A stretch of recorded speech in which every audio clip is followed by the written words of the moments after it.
The research facility sat in a secluded valley, surrounded by dense forests and jagged peaks. Hidden away from the public eye, it was home to a team of brilliant minds, all working in secrecy for a project that promised to rewrite the very fabric of reality.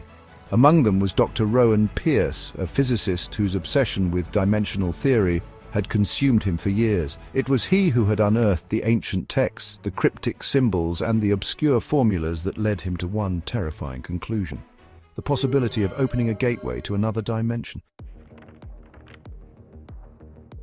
Rowan's fascination began innocently enough with theoretical papers and complex calculations, but soon his obsession grew darker, more frantic.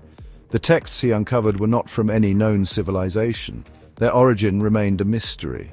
Their equations hinted at a rift in the very laws of space and time, a tear that could connect parallel worlds.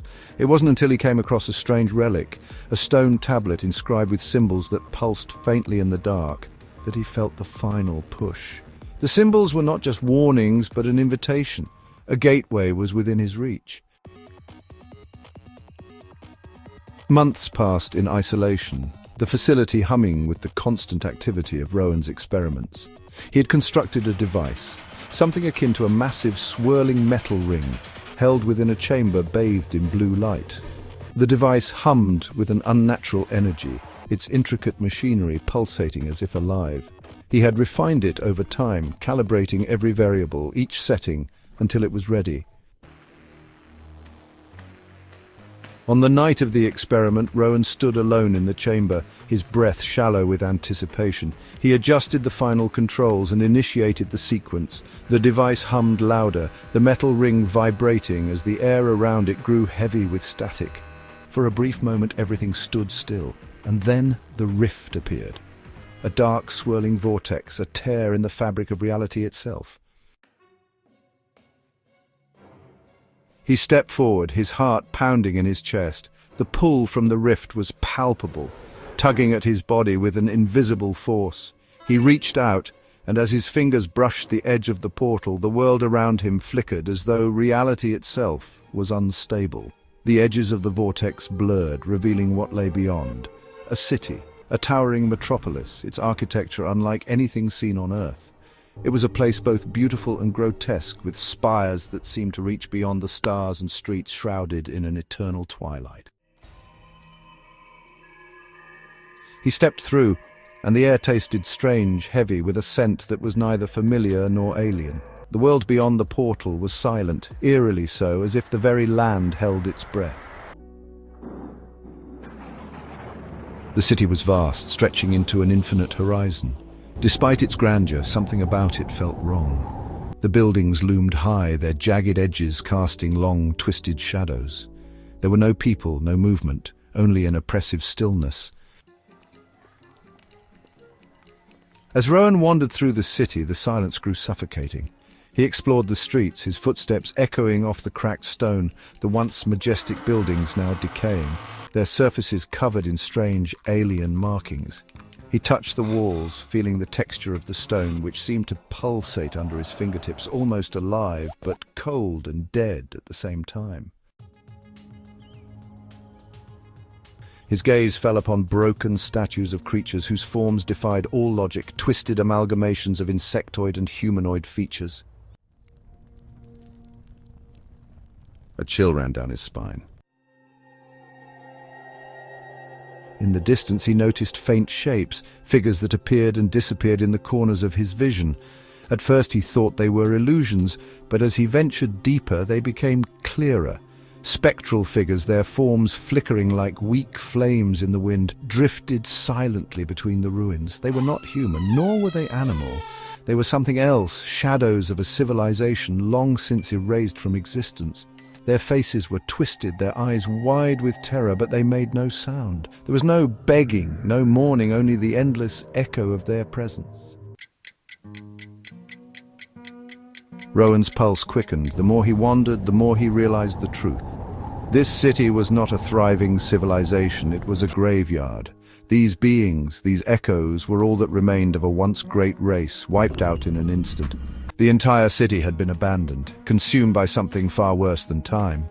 Something had come from beyond the stars and destroyed them, and now their souls were trapped in this place, forever bound to its decaying ruins. The buildings themselves seemed to mourn their lost inhabitants, their crumbling surfaces whispering secrets in a language that Rowan could not understand. The echoes that surrounded him flickered and shifted, appearing closer, then farther away, as though they were not bound by the same rules of space that he was. He reached out to touch one of them, but his hand passed through its form like smoke, leaving behind a faint coldness that gnawed at his bones. Suddenly there was a sound, a low, guttural groan that came not from a living creature, but from the very ground itself. The city seemed to shake, the ground beneath Rowan's feet trembling as if something ancient and unseen had awakened. The echoes around him grew more frantic, their movements jerky and erratic. They seemed to be trying to flee, but there was nowhere for them to go. Then he saw it. From the deepest part of the city, a colossal shape emerged, its form only partially visible through the swirling shadows. It was a thing of darkness, a monstrous entity that defied all understanding. Its body was a mass of writhing tendrils. Its eyes, if they could be called eyes, glowed with a sickly light. It moved with a terrible purpose, its presence alone causing the very air to ripple with malevolent energy. As it approached, the echoes screamed, silent screams that resonated through Rowan's mind, sending waves of panic crashing through him. He turned to run, but the city around him began to warp and twist as though it was alive, contorting itself to trap him. The walls bent inward, the streets closed off, and the sky above darkened with the weight of impending doom. The ground cracked open beneath his feet, and from the fissures, strange, shadowy tendrils reached out, coiling around his legs, pulling him toward the creature. Rowan's heart pounded in his chest as he fought to break free, but it was useless. The creature's presence suffocated him, and the echoes of the doomed civilization, those poor trapped souls, whispered around him, their mournful cries reverberating through his mind. There was no escape. He was bound to this place, just as they were. In his final moments, as the creature's tendrils wrapped around him, pulling him into the abyss, Rowan understood the truth. The civilization that had once lived here had been consumed by the very forces they had sought to control. They'd opened a rift just as he had, but theirs had been a rift far more dangerous. They had summoned something that should never have been touched, something from the farthest reaches of reality, a force older and darker than time itself. And now he too was part of their eternal torment, a new echo in the endless decaying city. The portal shut behind him, and all that remained was the silent, eternal scream of the lost civilization. And the whispers of their doomed fate would echo on forever.